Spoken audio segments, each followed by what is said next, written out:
we're based in the Midlands also, with an office here in Dublin, and a multidisciplinary practice with assigned certifiers. You can see there is the role that I mainly work in, but we also have energy engineering, fire safety engineering, and consultant structural and civil engineering, among other things. So just by way of some overview for discussion this morning, we'll run through the basics of NZEB, an overview of the current building regulations, Part L, and their relevance to the NZEB, others may not, performance gap, what I mean by the performance gap, and then the theory and reality of turning a design into a working building on site to comply, and finally our summary and conclusion. So just to kick off then, NZEB, the what, when or why. Well, NZEB, for anyone who's not familiar with it, stands for Near Zero Energy Buildings, and it's part of European climate change legislation essentially. But what it means for us in practice is that starting in 2019, all public buildings constructed will apply to this Near Zero Energy strategy, which will mean a 60% reduction in the CO2 production, that will increase the energy performance greatly by a baseline standard of 2005. By 2020, or as it will turn out to be, I expect 2021, all buildings will then comply to the NZEB standard.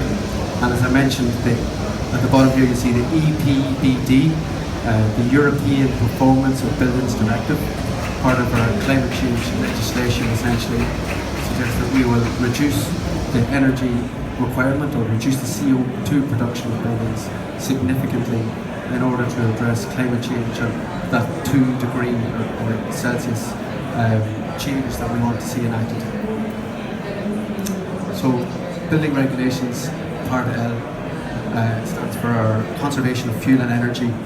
Currently this is divided up into two elements, and you may be aware of this, because 2008 and 2011. So 2008 for non-residential buildings and 2011 for residential buildings.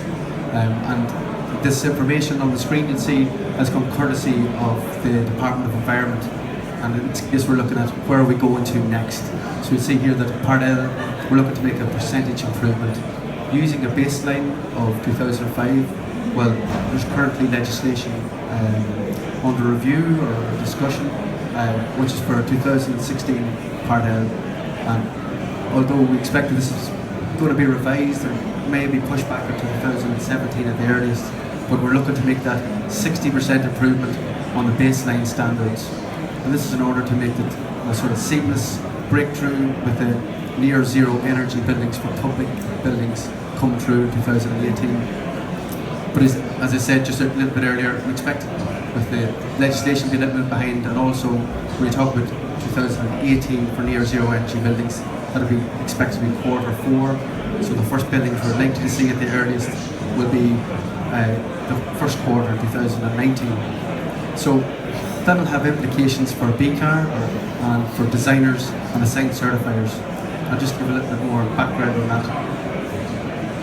So the BCAR, people may not be familiar with it, but essentially the Building Control Amendment Regulations 2014. So essentially this addresses how we'll comply with building regulations.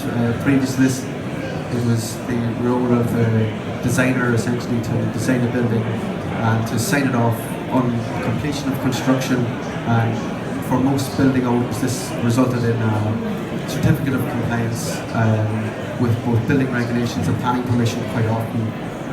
This is a more formalised process and is controlled mainly by the local authorities. So as an example, now the design and calculation and specifications are put together and lodged with the local authority.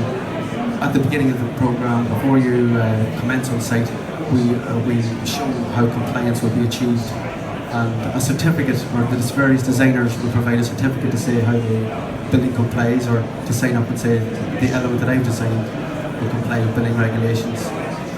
The specifications and designs are handed over to the builder as usual, and his responsibility to construct in compliance. We then have the role of the assigned certifier, but earlier than this, but through construction, the assigned certifier will be responsible for some inspection, but also coordinating the inspections of other design team members. And finally, on completion, when the building is finished, and before you're allowed to occupy and use the building, a certificate of compliance and completion will be issued, both signed by the builder and the assigned certifier. Now, you'll understand that this is a very simplified element of the process, and we could go into more detail in the time, so now this is the overview. And on completion, your building should be certified. So the performance gap that I mentioned there, it's a little bit like going for your lunch maybe to this afternoon, and you might go for something a bit like this. You hope to get the one on the left, for what arrives on the plate, maybe closer to what is on the right. And in saying that, the various elements that tie into it, or what I believe tie into it, or what we're seeing on site, is things like the design team that are involved. With NZEB coming down the line, you're looking to have designers who both are qualified and experienced. And I know that DIT, for example, are providing a course in professional skills in NZEB, and a number of my colleagues in our energy section are partaking in this at present. But to start off with, you need at the start to comply with your building regulations, to have designers that are suitably qualified and experienced, and that's your starting ground. And of course, you'll be handed that packet of documentation with specifications and calculations, and so this building will be, the best. You're going to hit your A1 or A2 standard, virtually NZEB or passive standard.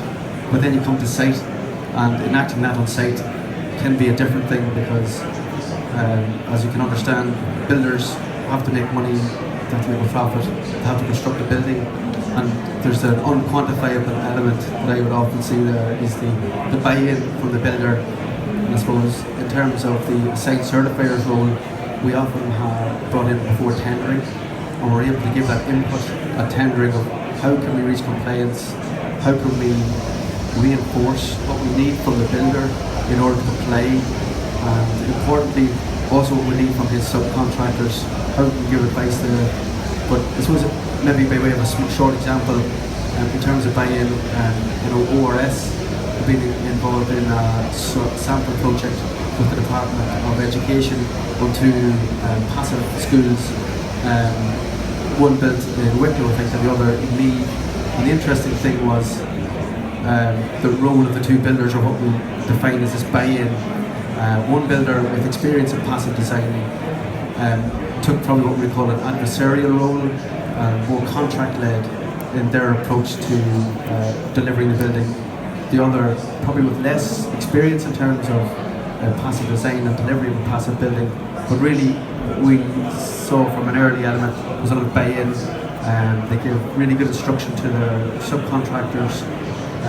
They sought lots of input from designers, particularly wanting input from the architects on how to comply and how best to go with the building. And I suppose one notable element was that they mentioned to subcontractors, particularly their electricians and insulation installers, that there'd be an amnesty. They're not going to penalise guys for maybe making a tear in airtight fabric, or if they were to drill a hole, for example, they were to report it and it was to be fixed as quickly as possible.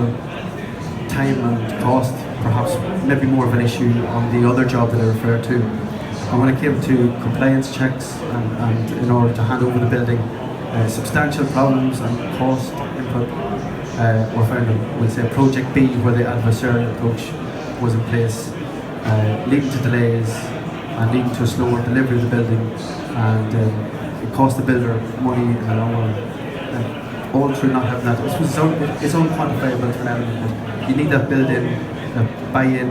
You need to give direction of how the buy-in can be put in there. That be done at tender stage, but also through driving it with designers and driving it through input with the builder and the subcontractors. And then lastly, something that you probably have to have but don't always have is having a champion for Part L on site. Someone who's driving that element of looking after things are input the way they should be in the design. And then lastly, the building owner, under 2011 legislation, we know that the building owner needs to be given the information in order to operate their building to comply with building regulations or to perform this optimum. And that's an important thing as part of NZEB. So the theory and reality, so whilst buildings have moved on, we still see in day to day, in my job particularly, the same problems coming up that we would have had in what we might refer to as the boom era. Mortar droppings in the cavity is one thing, but the gaps in insulation where we're trying to hit this NZEB standard will still occur, and whether that's down to detailing or down to not understanding materials, or maybe a rush and not taking time. These are still important elements, and I talk about that champion for change or the buy-in from the builder. To eliminate those, we're going to need builders, designers to buy in and to have to eliminate these things, because that's where the performance gap will certainly arise. And just the second one there on the right is at school that we're dealing with, and again, insulation is not meeting up, and some of our air tightness membranes inappropriately fitted. Again, whilst there's lots of a good design team and good calculations provided here, the product on site maybe not living up to what it could potentially be, and that's the performance gap. So just as a by way of summary and conclusion, NZEB is coming to start, we expect to see the first buildings on the ground in 2019 for public buildings, and as part of our climate change policy. So we're talking about buy-in from all parties. If we're going to have any impact on climate change, then it's impact from all parties, whether it's the builder and the designer, and obviously giving that information to the building owner. And lastly then, the assigned certifier, we're signing up to use our due skill and diligence and to provide that duty of care in this role, and giving that input from what we're seeing of experience at the tender stage particularly, where we can have it fixed down what we expect to see on site and how we expect to close that performance gap.